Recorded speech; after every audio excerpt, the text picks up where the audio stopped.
नमो बुद्धाय। संघ वंदना। भिक्षु संघर महान गुणबरर भक्तिमूलक वर्णना।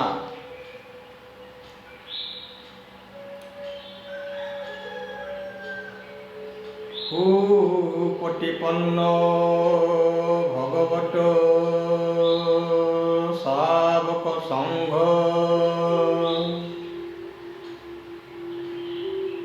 उजुपटिपन्न भगवत शावक संघ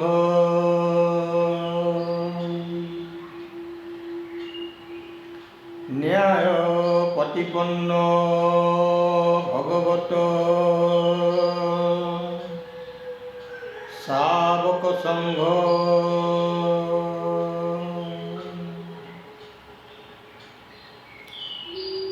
हमिषे प्रतिपन्न भागवत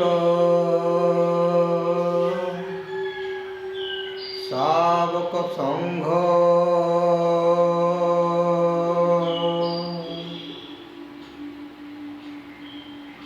जडिदं सत्तादि पुरीसौज्ञानी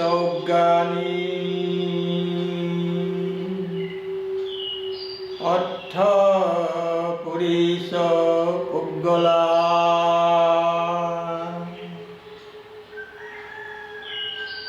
एष भगवत शावक संघ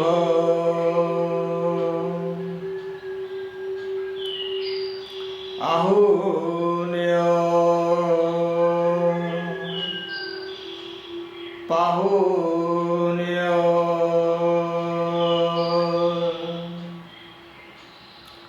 दक्षिणेय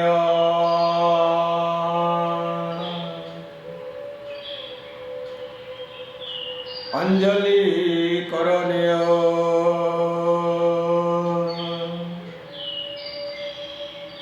अनुत्तरम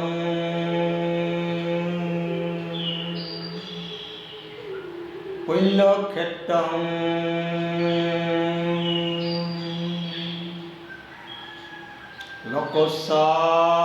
लोकसाति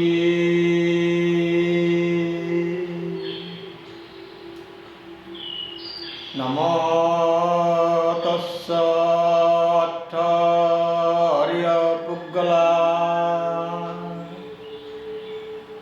महासंघस्य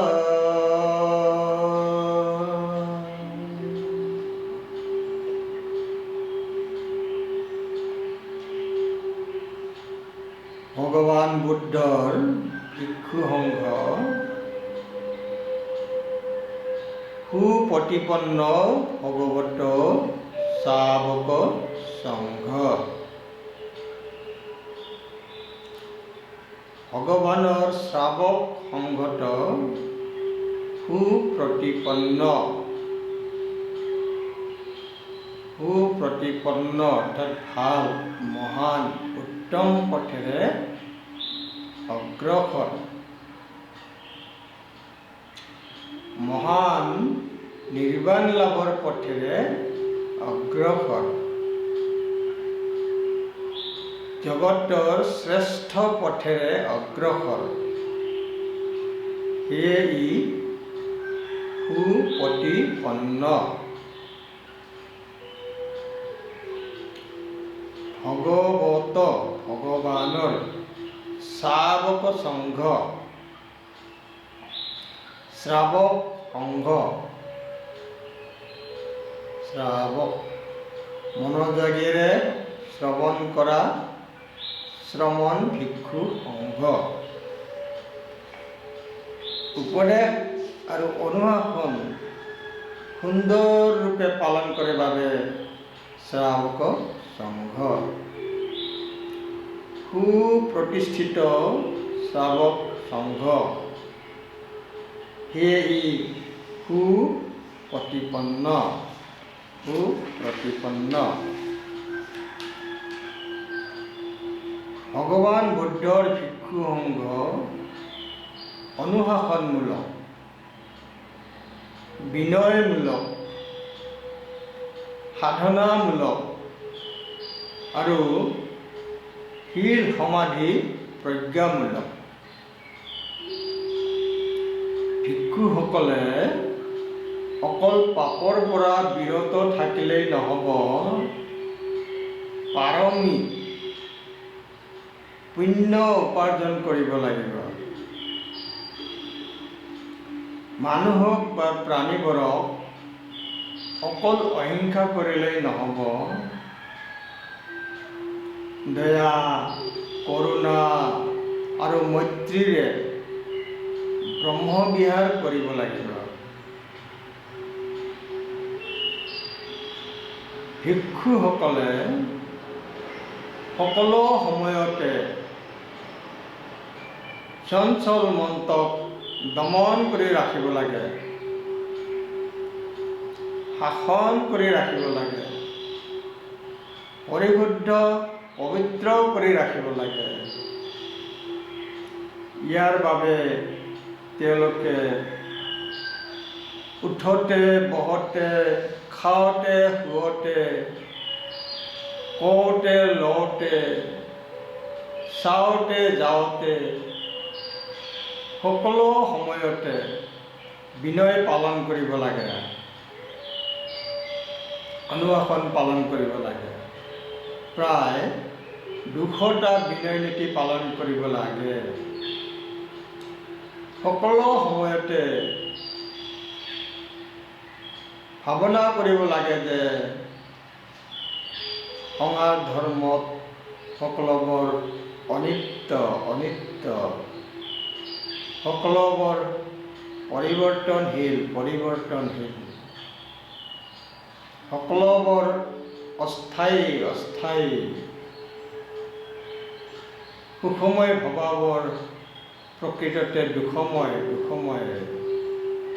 সুন্দৰ বুলি ভৱাবোৰ প্ৰকৃততে অসুন্দৰ, অশুভ। অহং বুলিবলৈ কোনো স্থায়ী, নিত্য, সুন্দৰ, অক্ষয় একোৱেই নাই। অহং ভাৱৰ ভ্ৰান্ত ধাৰণা ত্যাগ কৰি সদায় সত্য দৰ্শন কৰিব লাগে। সেয়ে ই সুপ্ৰতিষ্ঠিত, সুপ্ৰতিপন্ন নিৰ্বাণ পথৰ যাত্ৰী। দুখৰ সাগৰৰ পৰা সুখৰ শৃংগলৈ, যন্ত্ৰণাৰ সংসাৰৰ পৰা সুখৰ স্বৰ্গলৈ নিজে নিজে আগুৱাই যোৱা, ক্ৰম বিকাশৰ দ্বাৰা বিবেকক বিকাশ কৰা সংঘৰ ভিক্ষুসকলে নিৰ্বিকাৰ, নিৰাসক্ত নিৰ্বাণ পথৰ পথিক। সেয়ে এই সংঘটো শ্ৰাৱক সংঘ। শ্ৰৱণ কৰে, কথা শুনে, অবিডিয়েণ্ট সংঘ।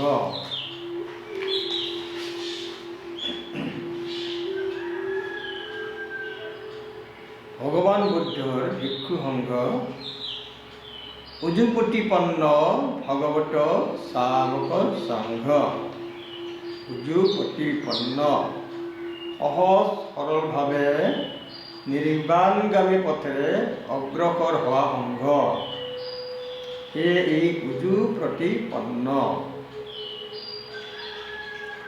ভগৱানে সকলো কল্পনা দূৰ কৰি, সকলো সন্দেহ দূৰ কৰি, সকলো অনুমান দূৰ কৰি, সকলো শাশ্বতবাদ দূৰ কৰি, সকলো কৃচ্ছ সাধনা দূৰ কৰি এক মধ্যম পন্থাৰ উত্তম মাৰ্গত দেশনা কৰিছিল। অতিপাত ভোগ বিলাস বা অতিপাত ত্যাগ কৃচ্ছ সাধনাক ত্যাগ কৰি মধ্যম পন্থা অৱলম্বন কৰিছিল। এই সৰল পথেৰে আগুৱাই যোৱাৰ বাবে ভগৱানৰ শ্ৰাৱক সংঘটো উজু প্ৰতিপন্ন।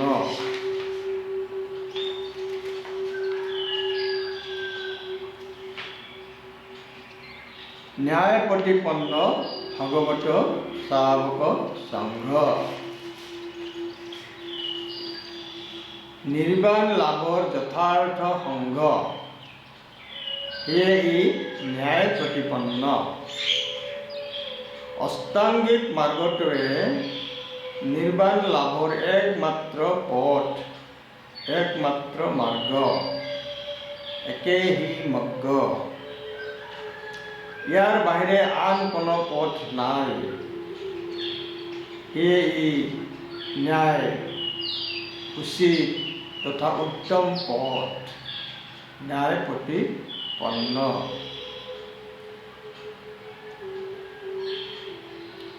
সমীচী প্ৰতিপন্ন ভগৱত শ্ৰাৱক সংঘ।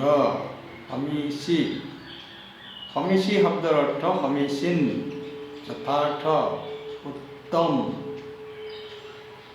সমীচীন পথৰ সংঘ, ক্ৰমবিকাশৰ সংঘ, বিবেকক ক্ৰমবিকাশ কৰে।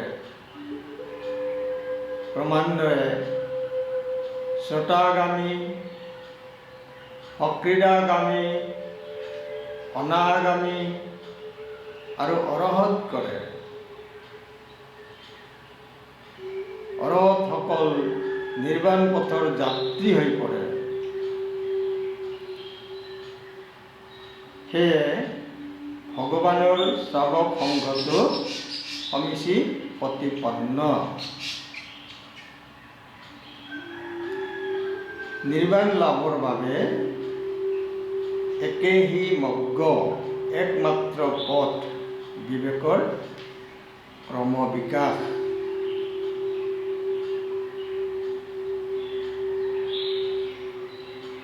ষ্টেপ ৱাইজ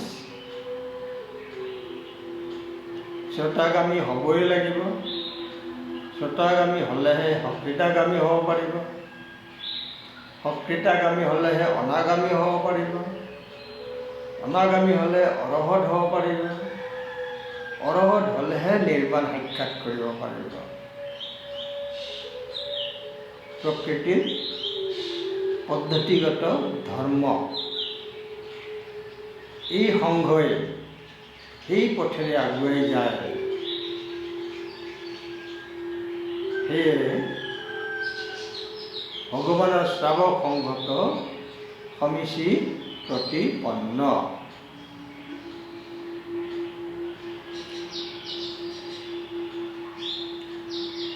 যদিদং চত্বাৰি পুৰীশ উদ্গানী অৰ্থ পুৰীশ পুগলা। চাৰিজৰ মাৰ্গস্থ আৰু ফলস্থৰ সংঘ।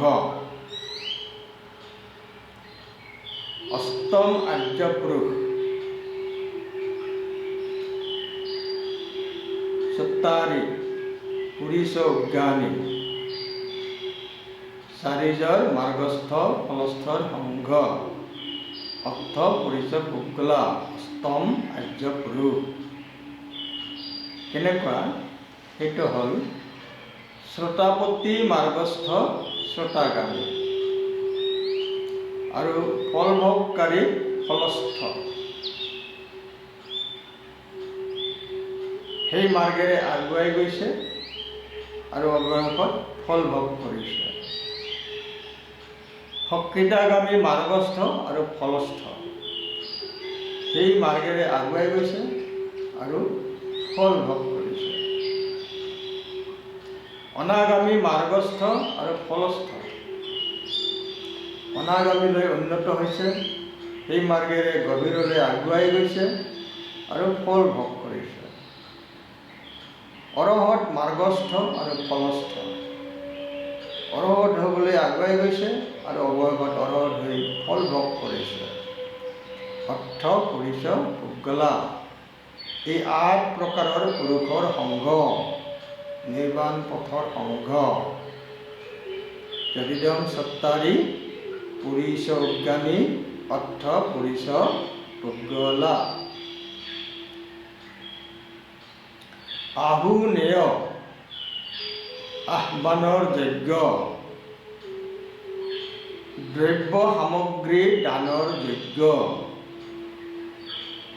দান গ্ৰহণৰ যজ্ঞ, সেয়ে ই আহুনেয়।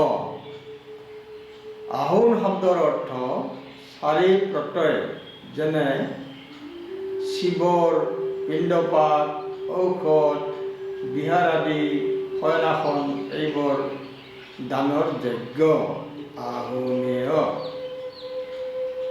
পাহুনেয় পূজাৰ বাবে সংগৃহীত বস্তুবোৰ দানৰ যজ্ঞ। দক্ষিণেয় দক্ষিণা গ্ৰহণৰ যজ্ঞ। পৰলোকগত সকলৰ বাবে আগবঢ়োৱা দক্ষিণাবোৰ গ্ৰহণৰ যজ্ঞ, সেয়ে দক্ষিণেয়। ভগৱান বুদ্ধৰ শ্ৰাৱক সংঘ অঞ্জলিকৰণীয়, অভিবাদনৰ যজ্ঞ, নমস্কাৰৰ যজ্ঞ, সেয়ে অঞ্জলিকৰণীয়। পুণ্যক্ষেত্ৰম জগতৰ শ্ৰেষ্ঠতম অনুত্তৰ পুণ্য উপাৰ্জনৰ ক্ষেত্ৰ বা স্থান।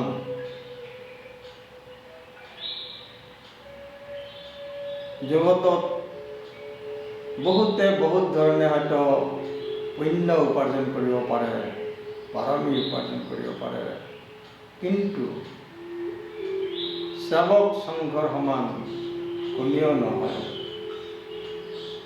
শ্ৰাৱক সংঘটোৱে হ'ল জগতৰ শ্ৰেষ্ঠতম অনুত্তৰ পুণ্য উপাৰ্জনৰ ক্ষেত্ৰ বা স্থান।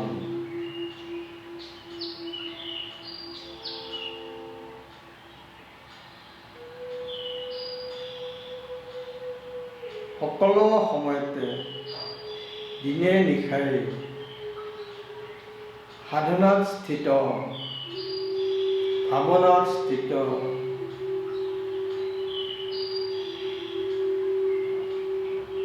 বিপাসক ভিক্ষু সংঘৰ ক্ষেত্ৰতো সঁচাকৈ পুণ্য ক্ষেত্ৰ, শ্ৰেষ্ঠতম অনুত্তৰ ক্ষেত্ৰ। সেয়ে পুণ্য ক্ষেত্ৰম লোকস্যাদি, লোকে মানুহে এই ক্ষেত্ৰৰ আশ্ৰয় গ্ৰহণ কৰি পুণ্য উপাৰ্জন কৰি থাকে। পুণ্য ক্ষেত্ৰম লোকস্যাদি।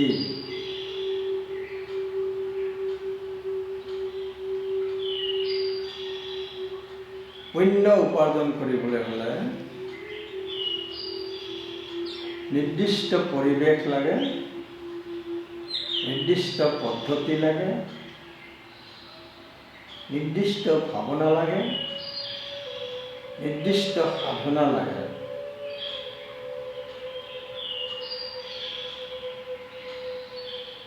আৰু অশেষ পৰিশ্ৰম লাগে।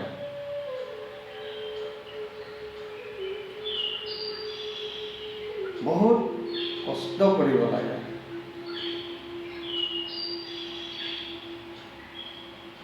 বহুত সহ্য কৰিব লাগে, বহুত ধৈৰ্য ধৰিব লাগে, বহুত দৃঢ় সংকল্প লাগে। আৰু বুদ্ধৰ প্ৰতি ভক্তি আৰু বিশ্বাস লাগে। বুদ্ধৰ শিক্ষাৰ প্ৰতি বিশ্বাস লাগে। শিক্ষাবোৰ উপলব্ধি কৰিব লাগে। এই সকলোবোৰ সুবিধা সকলোতে পোৱা নাযায়।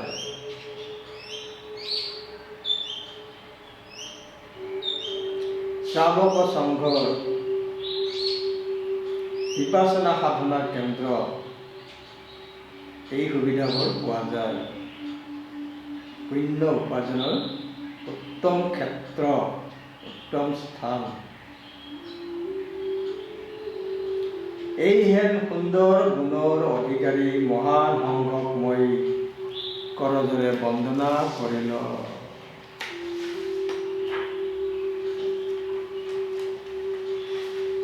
সংঘং জীৱিত পৰ্যন্তং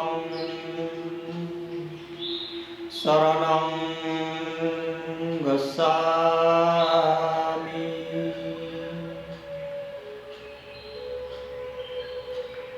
ঈশ সংঘাতীতাস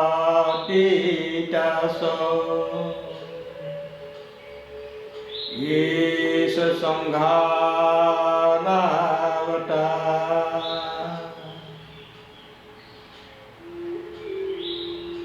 পচ্ছুপন্নাসয়ে সংঘা অহং বন্দামি সর্বদা।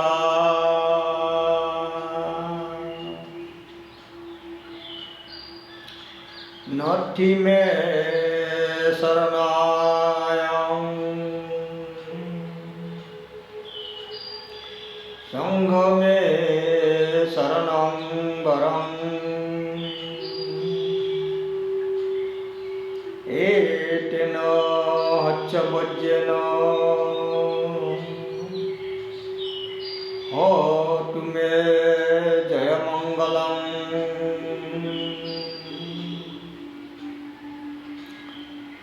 উত্তমঙ্গেন বন্দেহং সংঘং সদুবিদোত্তমং।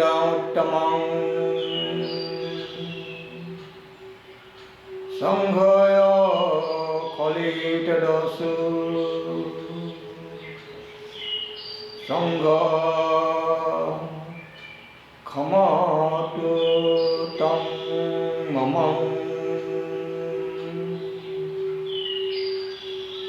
সংঘং যাব নিব্বান পর্যন্তং শরণং গচ্ছামি।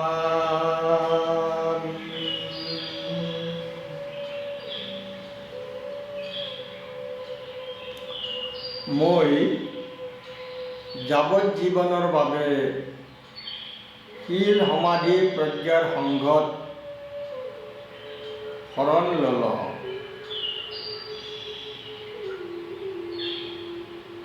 অৰ্থাৎ ময়ো শীল সমাধি প্ৰজ্ঞা পালন কৰিম। অতীত বৰ্তমান আৰু ভৱিষ্যতৰ সকলো সংঘক মই বন্দনা কৰিল। সংঘই মোৰ শ্ৰেষ্ঠ শৰণ। ইয়াৰ বাহিৰে মোৰ আন কোনো শৰণ নাই। এই সত্যৰ দ্বাৰা মোৰ জয় মংগল হওক। পবিত্ৰ মাৰ্গদৰ্শন আৰু উত্তম ফলপ্ৰসূ উত্তম সম্মতি সংঘ আৰু পৰমাৰ্থ সংঘ, এই দুয়োবিধ উত্তম সংঘক মই উত্তম ৰূপে বন্দনা কৰিল। মোৰ অজ্ঞাতে হোৱা ভুলবোৰ ক্ষমা কৰে যেন। নিৰ্বাণলৈ লৈ যোৱা সংঘৰ শৰণ গ্ৰহণ কৰিল।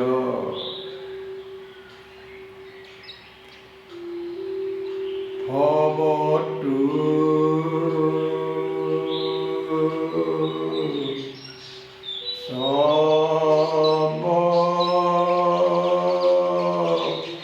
मङ्गलम्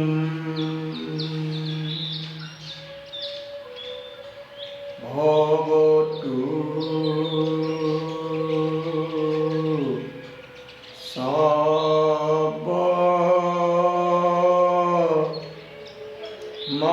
सर्वमङ्गलम्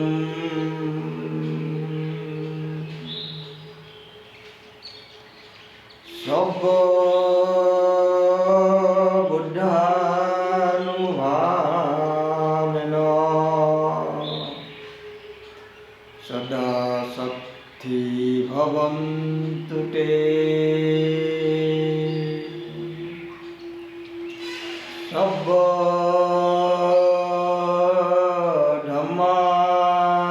सर्वधर्मानुभावेन सदा शक्ति भवन्तु ते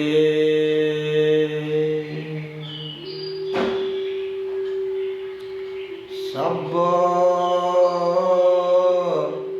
संघानुभावेन सदा शक्ति भवन्तु ते।